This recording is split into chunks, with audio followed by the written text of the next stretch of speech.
જય Shri Krishna. Shri universal school દ્વારા આયોજિત ઓનલાઈન શિક્ષણ કાર્યમાં હું આપ સૌનું હાર્દિક સ્વાગત કરું છું.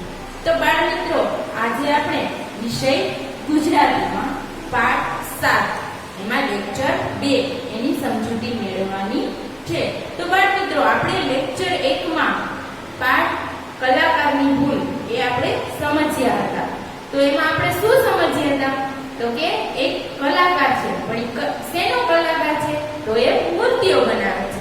તો જે મૂર્તિ કઈ રીતે બનાવે છે? તો પથ્થરમાંથી, માટીમાંથી કે લાકડામાંથી મૂર્તિ બનાવતા હોય છે. એને શું કહેવાય? તો કે શિલ્પી. હવે એ શિલ્પી છે એનું આ કલાકારની ભૂલ પાઠમાં શિલ્પીનું નામ શું છે? તો કે તુલ મોહન. લોકો એને મોહન કહીને જ બોલાવતા હતા. તો એ મોહન છે એ એટલી સરસ મૂર્તિ બનાવતો, એટલી અદ્ભુત મૂર્તિ બનાવતો હતો કે સામે કોઈ વ્યક્તિ કે આપણે ગમે કોઈ જઈ અને જોઈએ તો આપણને એવું જ લાગતું કે નક્કી ત્યાં કોઈ માણસ છે અથવા ત્યાં કોઈ માણસ બેઠું છે. તો બાળ મિત્રો, એણે એવી જ મૂર્તિ બનાવી અને જ્યાં એ મૂર્તિ બનાવતો હતો ત્યાં એને રાખી હતી. એટલે એમાં એવું છે કે એનો ફ્રેન્ડ એટલે કે એનો મિત્ર આવે છે, એના મામા આવે છે. એ મૂર્તિ કોની હતી? એના મિત્ર. અને એના મામા આવે છે. એના મામા કહે છે કે ચાલ ભાઈ, મારી સાથે ચાલ, તું બજારમાં મીઠાઈ લેવા. તો મૂર્તિ થોડી કઈ ઊભી થઈ? મૂર્તિ ઊભી થતી નથી. પછી એને ખબર પડે છે કે આ તો પ્રાણ વગરની મૂર્તિ છે, આ થોડી કઈ મારી સાથે આવે. એટલે મોહન છે એના પણ એક ખૂબ વખાણ કરે છે એના મામા. એટલે કે કેવી અદ્ભુત અને આબેહૂબ મૂર્તિઓ બનાવતો હતો. પછી એને એક વખત એને ચોકીદારની મૂર્તિ બનાવી હતી. ચોકીદારની મૂર્તિ પણ એવી જ કે ત્યાં દરવાજા પાસે એને રાખી દીધી. હવે એક વખત ચોર આવે છે અને એ ચોર છે એ ચોકીદારની મૂર્તિ જોઈ અને ત્યાંથી ચોરી કર્યા વગર જ એના ઘરેથી પાછા નીકળી જાય છે. એટલે એ મૂર્તિ પણ એટલી અદ્ભુત અને આબેહૂબ ચોર જેવી જ, એના જેવી જ, એટલે કે દેખાવમાં જે ચોકીદાર ઉભો છે એવી જ મૂર્તિ એને બનાવીને રાખી દીધી હતી. હવે જેમ વર્ષો જવા લાગે છે મોહન વૃદ્ધ થઈ જાય છે. એટલે મોહનને એવો વિચાર આવે છે કે મારે કોઈ એવું કાર્ય કરી જવું જોઈએ કે લોકો મને વર્ષો સુધી ભૂલે નહીં. હવે હું વૃદ્ધ તો થઈ ગયો છું, એટલે મૃત્યુ તો ગમે ત્યારે આવશે. એટલે મારે કોઈ એવું કાર્ય કરી જવું જોઈએ કે લોકો મને વર્ષો સુધી ભૂલે નહીં. એટલે એ વિચારે છે અને એને પોતાના જેવી 10 મૂર્તિઓ બનાવી. કેટલી મૂર્તિઓ? 10 મૂર્તિઓ બનાવી અને એની વચ્ચે પોતે ઊભો રહી ગયો. હવે પોતે ઊભો રહી ગયો એટલે કેટલા મોહન થઈ ગયા? 10 મોહન, 11 મોહન થઈ ગયા. 10 મૂર્તિઓ અને 11 પોતે મોહન, ખુદ જીવતો મોહન. એટલે 11 મોહન થઈ ગયા. હવે એ ખુશ થઈ ગયો. હવે થોડાક દિવસો ગયા અને એને સ્વપ્ન આવ્યું કે કાલે સવારે એનું મૃત્યુ થવાનું છે. એટલે એને બધી ખબર તો હતી કે હવે મારે મૃત્યુ થવાનું, એટલે એને પહેલેથી જ તૈયારી કરી રાખી હતી. જેવો જ યમરાજનો દૂત આવે છે, યમદૂત આવે છે અને ત્યાં જોવે છે તો એક સાથે 11 મોહન ઊભા છે. સવારે ઉઠી અને સીધો જ મોહન છે એ 10 મૂર્તિઓની વચ્ચે જઈને ઊભો રહી ગયો છે. ઊભો રહી ગયો અને યમદૂત તો છે બધી મૂર્તિઓ જોવા લાગ્યો ને તો વિચારમાં પડી ગયો કે હવે હું શું કરું? આમાંથી સાચો મોહન કયો હશે અને મારા ભેગો આમાંથી કોને લઈ જવાનો હશે? એ તો મૂંઝવણમાં પડી ગયો. દેવદૂત છે જે યમરાજાએ મોકલેલો દૂત છે, પછી તો એ પાછો જાય છે યમરાજા પાસે. યમરાજા તો એના ઉપર ગુસ્સે થાય છે કે મૂર્ખ, મોહન તો એક જ છે પણ એ બુદ્ધિશાળી કલાકાર છે અને તું એનાથી બની ગયો. આપણે તો દેવતા છીએ, થોડી બુદ્ધિ ચલાવ એટલે જીવતો મોહન પકડાઈ જશે. એમનું આયુષ્ય પૂરું થઈ ગયું છે એટલે આપણે એને જીવતો રાખવાનો નથી. હવે દેવદૂત પાછો આવે છે એટલે મોહન છે ઈ પાછો મૂર્તિઓની વચ્ચે જઈને ઊભો રહી જાય છે. એટલે એને જ્યારે દેવદૂતના પગલાંનો અવાજ સાંભળે ને એટલે એ ફટાફટ મૂર્તિઓની વચમાં જઈને ઊભો રહી ગયો. હવે આ વખતે તો ધીમે ધીમે દેવદૂત છે એ પણ હોશિયાર. એણે યમરાજાએ તૈયારી કરીને જ મોકલ્યો હતો. તૈયાર કરીને કે તું થોડી બુદ્ધિ ચલાવતાડી એટલે પકડાઈ જશે. એટલે યમરાજાની વાત માનીને આ વખતે એક મૂર્તિઓને શાંતિથી સાવ ધીમે ધીમે જોવા લાગે છે, મૂર્તિઓને જોવે છે અને મૂર્તિઓની બાજુમાં જઈને બોલે છે. એટલે મોહન છે એ પણ આંખ નથી પટપટાવતો, એના શરીરમાં જે આપણે શ્વાસ લઈએ છે, જ્યારે દેવદૂત બાજુમાં આવે છે ત્યારે શ્વાસ પણ એ રોકી રાખે છે.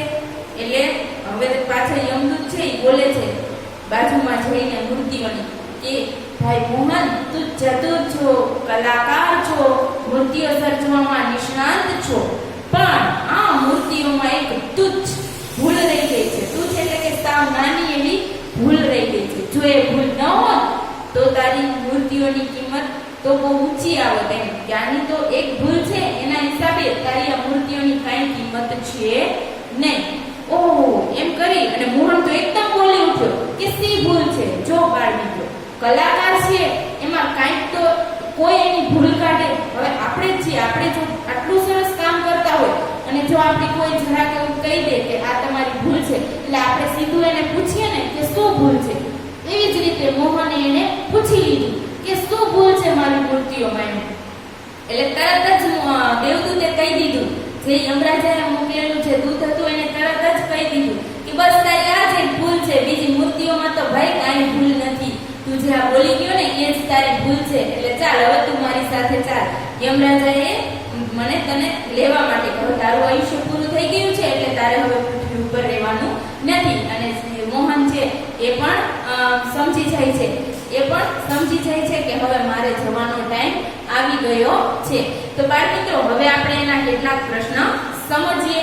પાઠની સમજૂતી આપણે મેળવી. હવે પાછો પણ આપણે એક વખત પાઠને રિપીટ, આપણે મૌલિકતાથી રિપીટ કરી દીધો. તો હવે આપણે એના પ્રશ્ન જવાબ છે એ સમજીએ. તો જુઓ બાળ મિત્રો, પહેલો પ્રશ્ન છે કે મૂર્તિઓ બનાવનારને શું કહે છે? હવે જે લોકો મૂર્તિ બનાવે છે એને આપણે શું કહીએ છીએ? એ શિલ્પી, બી કુંભાર, સી દરજી કે ડી લુહાર? તો બાળ મિત્રો, આપણે બધાને ખબર છે કે મૂર્તિઓ બનાવે છે એને આપણે શિલ્પી કહીએ છીએ. શું કહે છે? શિલ્પી. હવે બાળ મિત્રો, એવી જ રીતે જો કોઈ ચિત્ર બનાવતું હોય કાગળ ઉપર પેન્સિલથી અથવા ગમે કલરથી કે કઈ ચિત્ર બનાવતું હોય એને આપણે શું કહીએ? ચિત્રકાર. એવી રીતે મૂર્તિઓ બનાવનારને શું કહેશું આપણે? શિલ્પી. તો અહીંયા આપણે ખાનામાં શું લખીશું?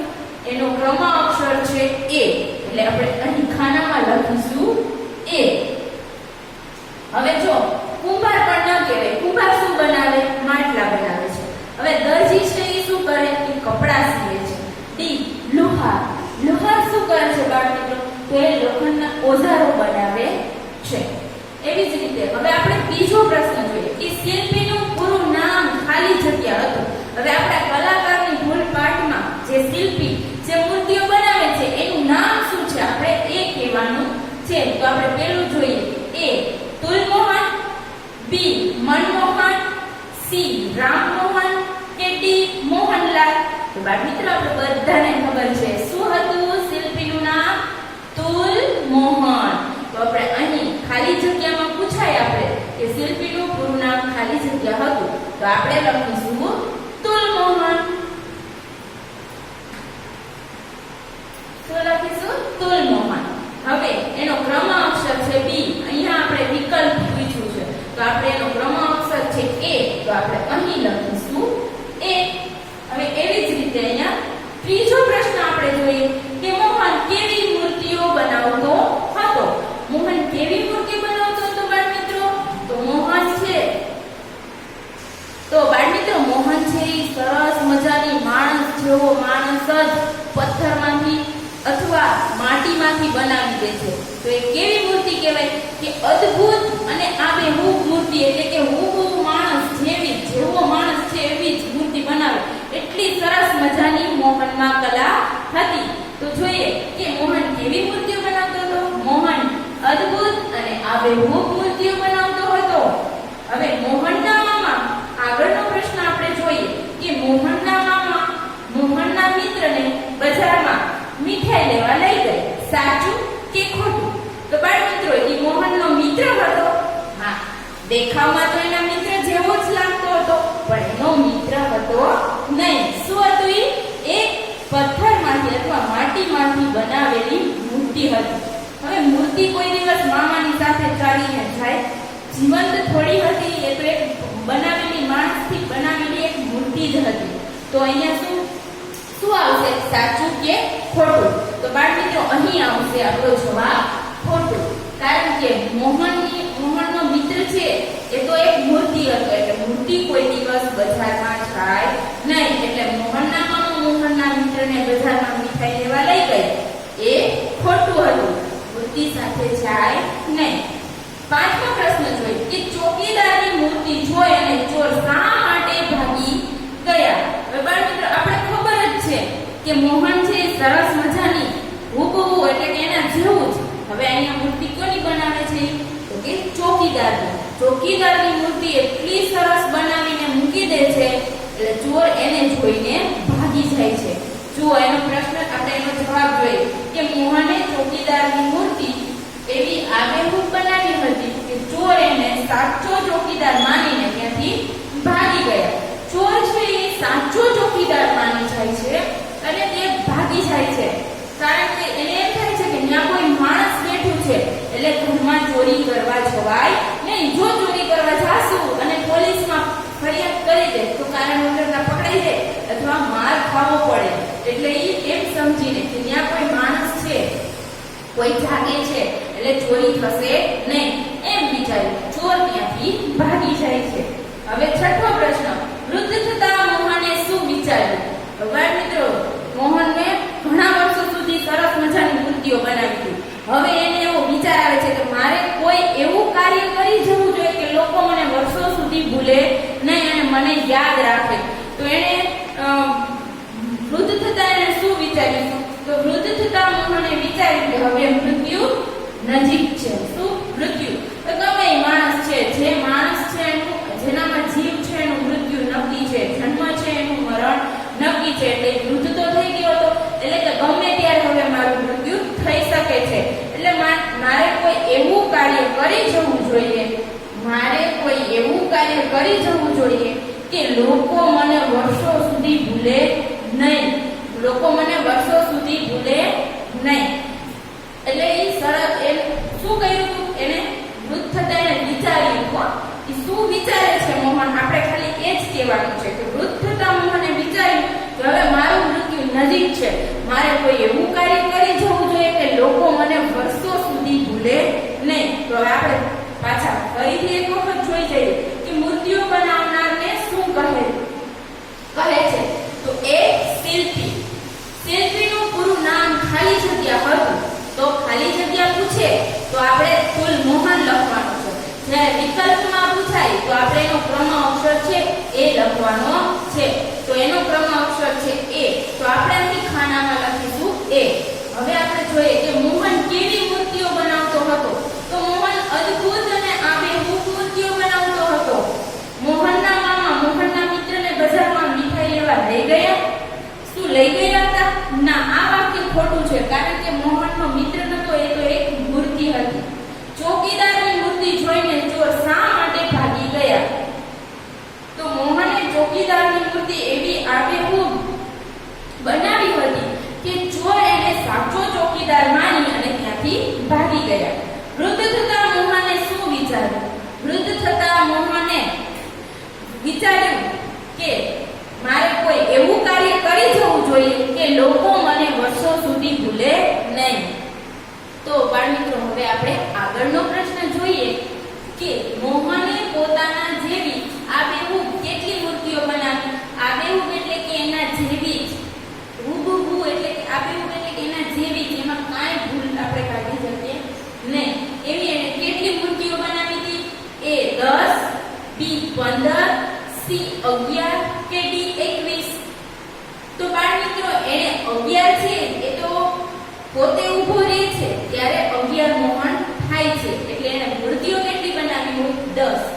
10 મૂર્તિ બનાવી છે એને, અને પોતે ઊભો રહે છે એટલે 11 મોહન કુલ થાય છે. એટલે મૂર્તિઓ બનાવી હતી 10.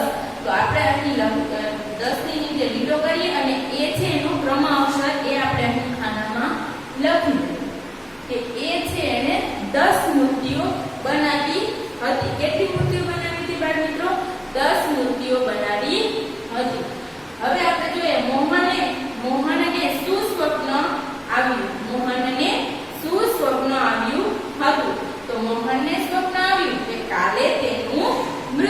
થવાનું છે. કાલે એનું મૃત્યુ થવાનું છે. હવે 9મો પ્રશ્ન આપણે જોઈએ. તો બાળ મિત્રો એને 10 મૂર્તિઓ તો અહીં બનાવી લીધી. તો એને સ્વપ્ન આવ્યું કે કાલે મારું મૃત્યુ થવાનું છે. એને પહેલેથી જ વિચારી રાખ્યું હતું કે હવે મૃત થઈ ગયો છે, મારે કોઈ એવું કાર્ય કરી જવું જોઈએ કે લોકો મને વર્ષો સુધી ભૂલે નહીં. એટલે એને 10 એના જેવી જ પોતાના જેવી 10 મૂર્તિઓ બનાવી લે છે. અને એને પછી સ્વપ્ન આવે છે કે કાલે તેનું મૃત્યુ થવાનું છે. હવે મોહનને લેવા યમરાજા જાતે આવ્યા હતા બાળ મિત્રો? તો કે ના, મોહનને લેવા માટે કોણ આવ્યું હતું? તો કે જે દેવદૂત છે, જે યમરાજાનો દૂત છે, ઈ લેવા આવ્યો હતો. એટલે આપણું આ વાક્ય છે, આ વિધાન છે આપણું ખોટું છે. તો આપણે અહીં ખોટાની નિશાની કરીશું. હવે આપણે જોઈએ 10મો પ્રશ્ન કે મોહનને દૂત ઓળખી કેમ ન શક્યો? શું કામ એને દૂત મોહનને ન ઓળખી શક્યો? તો મોહને એવું શું કર્યું? તો આપણે જોઈએ એનો જવાબ કે મોહને પોતાના રૂપ, રંગ અને આકાર ધરાવતી કેટલી બાળ મિત્રો? 10 આબેહૂબ મૂર્તિઓની વચમાં મોહન ઉભો રહી ગયો. એને 10 મૂર્તિઓ બનાવી હતી. એની વચમાં જઈ અને મોહન છે એની વચ્ચે જઈને મોહન ઉભો રહી ગયો. આથી સાચા મોહનને દૂત છે એ ઓળખી શક્યો નહીં. ફરીથી આપણે જોઈએ કે મોહનને દૂત ઓળખી કેમ ન શક્યો? તો કે મોહને છે ને પોતાના રંગ, રૂપ અને આકાર ધરાવતી કેટલી મૂર્તિઓ બનાવી હતી? 10. એની વચ્ચે જઈને મોહન ઉભો રહી ગયો. આથી સાચા મોહનને દૂત ઓળખી શક્યો નહીં. મોહનને લેવા ગયેલો દૂત ખાલી હાથે પાછો કેમ ફર્યો? આપણો 11મો પ્રશ્ન છે કે મોહનને લેવા ગયેલો દૂત ખાલી હાથે શું કામ પાછો આવ્યો? તો દૂત છે એ મોહનને ઓળખી શક્યો નહોતો. એટલે કે દૂત મોહનને લેવા ગયો તો ત્યાં તેણે મોહનના ઘરે જઈ અને જોયું તો એક સાથે 11 મોહન ઊભા હતા. કેટલા મોહન ઊભા હતા? એક સાથે 11 મોહન ઊભેલા હતા. તે સાચા મોહનને ઓળખી શક્યો નહીં, તેથી ખાલી હાથે પાછો ફર્યો. હવે જે યમરાજા છે એને તો એને મોહનને લેવા માટે, તુલ મોહનને લેવા માટે મોકલે છે. જો અહીંયા તો 11 મોહન છે. હવે જો એમાં જેનો જીવ લેવાનો છે એ તો એક જ મોહન છે. હવે 11 એક સરખા મોહન છે, એમાંથી કોને લઈ જાવ એવું એ વિચારે છે. અને જો બધાને તો કઈ સાથે નથી લઈ જવાતા, એટલે છે એ પાછો ફરે છે અને જઈને પછી યમરાજાને વાત કરે છે. એટલે મોહનને લેવા ગયેલો દૂત ખાલી હાથે પાછો કેમ ફર્યો? તો એ તમને પ્રશ્ન પૂછાય.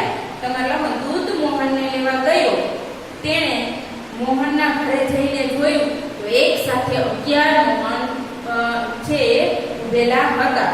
તેમાં સાચો મોહન કયો છે એને ઓળખી શક્યો નહીં, એટલે એ ખાલી હાથે પાછો ફર્યો. હવે આપણે પહેલેથી પાછા ફરીથી જોઈએ કે મોહનને પોતાના જેવી આબેહૂબ કેટલી મૂર્તિઓ બનાવી હતી? તો કે 10. એનો ક્રમ અક્ષર છે A, એટલે આપણે ખાનામાં લખીશું A. મોહનને શું સ્વપ્ન આવ્યું હતું? તો મોહનને સ્વપ્ન આવ્યું હતું કે કાલે મારું મૃત્યુ થવાનું છે. 9મો પ્રશ્ન કે મોહનને લેવા યમરાજા જાતે આવ્યા હતા? ના, આ વિધાન આપણું ખોટું છે. મોહનને દૂત ઓળખી કેમ ન શક્યો? તો મોહને પોતાના રંગ, રૂપ અને આકાર ધરાવતી 10 આબેહૂબ મૂર્તિઓની વચમાં જઈને ઉભો રહી ગયો. આથી સાચા મોહનને છે એ દૂત ઓળખી શક્યો નહીં. હવે 11મો પ્રશ્ન કે મોહનને લેવા ગયેલો દૂત ખાલી હાથે પાછો કેમ ફર્યો? તો દૂત મોહનને લેવા ગયો ત્યારે તેણે મોહનના ઘરે જઈને જોયું તો એક સાથે 11 મોહન ઉભેલા હતા. એમાંથી સાચા મોહનને ઓળખી શક્યો નહીં, એટલે દૂત છે એ ખાલી હાથે પાછો ફર્યો. તો બાળ મિત્રો આપણે આગળનો પ્રશ્ન જોઈએ કે યમરાજે દૂતને શું કહ્યું? જ્યારે દૂત છે એ ખાલી હાથે પાછો આવ્યો એટલે કે યમરાજા છે એ ગુસ્સે થઈ જાય છે અને યમરાજે દૂતને શું કહ્યું? એટલે એના ઉપર ગુસ્સો કરે છે.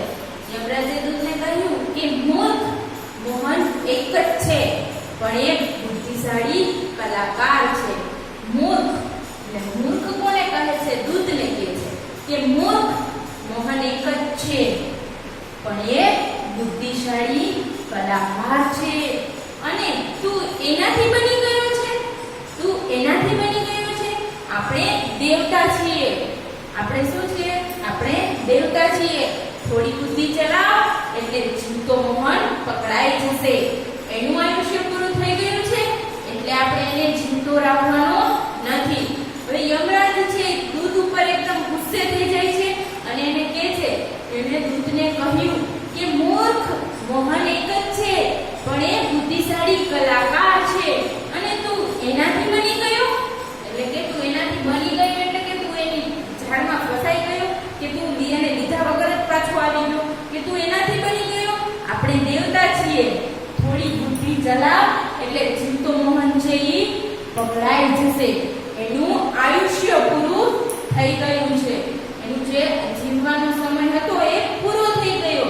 એનું આયુષ્ય પૂરું થઈ ગયું છે એટલે એને આપણે જીવતો રાખવાનો નથી. એટલે તું એને લઈ આવ, પાછો જા એમ કે છે. હવે 13મો પ્રશ્ન આપણે જોઈએ કે એમાં આપણે શું પૂછ્યું છે. પહેલા આપણે એ જોવાનું છે. મૂર્ખ, મોહન એક જ છે પણ એ બુદ્ધિશાળી કલાકાર છે. આ વાક્ય કોણ બોલે છે? કોણ બોલે છે આપણે એ લખવાનું છે. બાળમિત્રો, કોણ બોલ્યું હતું? યમરાજ બોલે છે કે મૂર્ખ, મોહન એક જ છે પણ એ બુદ્ધિશાળી કલાકાર છે અને તું એનાથી બની ગયો છે. આ વાક્ય યમરાજ બોલે છે. હવે 14મો પ્રશ્ન કે મોહનનું આયુષ્ય પૂરું થઈ ગયું હતું. મોહનનું આયુષ્ય છે એ પૂરું થઈ ગયું હતું બાળમિત્રો? તો કે હા. તો આપણું અહીં આવશે સાચું. આ વિધાન છે એ આપણું સાચું છે એટલે આપણે ખાનામાં સાચાની નિશાની કરીશું. હવે 15મો પ્રશ્ન કે ભાઈ મોહન, તું ચતુર છો, કલાકાર છો. કોણ બોલે છે તે લખો. હવે આ કોણ બોલે છે કે ભાઈ મોહન, તું ચતુર છો, કલાકાર છો, મૂર્તિઓ સર્જવામાં નિષ્ણાત છો. આ કોણ બોલતું હતું? સાવ ધીમેથી, સાવ ધીમા અવાજે. તો આ વાક્ય છે એ દૂત બોલે છે. જે જ્યારે બધા મોહન ઉભા હોય, જ્યારે યમરાજ એને ખીજાય છે અને પાછો આવે છે, ત્યારે શાંતિથી બધી મૂર્તિ જોવે છે, ત્યારે દૂત છે એ સાવ ધીમેથી જે બધી મૂર્તિ હતી એની પાસે જઈને બોલે છે કે ભાઈ મોહન, તું ચતુર છો, કલાકાર છો, મૂર્તિઓ સર્જવામાં નિષ્ણાત છો. આવું બધું છે એ દૂત બોલે છે. હવે 16મો કે મૂર્તિઓ વચ્ચે ઉભેલો મોહન બોલી ઉઠ્યો એટલે પકડાઈ ગયો. મૂર્તિઓની વચ્ચે ઉભેલો મોહન છે એ બોલી ઉઠ્યો એટલે પકડાઈ ગયો. તો કે હા, સાચું. હવે જ્યારે દૂત એને કહે છે કે ભાઈ મોહન, તું કલાકાર છો, મૂર્તિઓ સર્જવામાં નિષ્ણાત છો, તું ચતુર છો, પણ આ મૂર્તિમાં એક ભૂલ રહી ગઈ છે. અને તરત જ મોહન બોલી ઉઠે છે કે સી ભૂલ છે. એટલે તરત જ છે એ મોહન પકડાઈ જાય છે. એટલે કે જ્યારે બોલી ઉઠ્યો એટલે પકડાઈ ગયું. વિધાન 7મો પ્રશ્ન કે વિધાન પૂર્ણ કરો. આપણે અહીંયા શું પૂછ્યું છે કે વિધાન પૂર્ણ કરો. મોહન એકદમ બોલી ઉઠ્યો. હવે બોલી ઉઠ્યો પછી શું શબ્દ આવે? આપણે એ વાક્ય પૂર્ણ કરવાનું છે. તો મોહન એકદમ બોલી ઉઠ્યો. સી ભૂલ છે.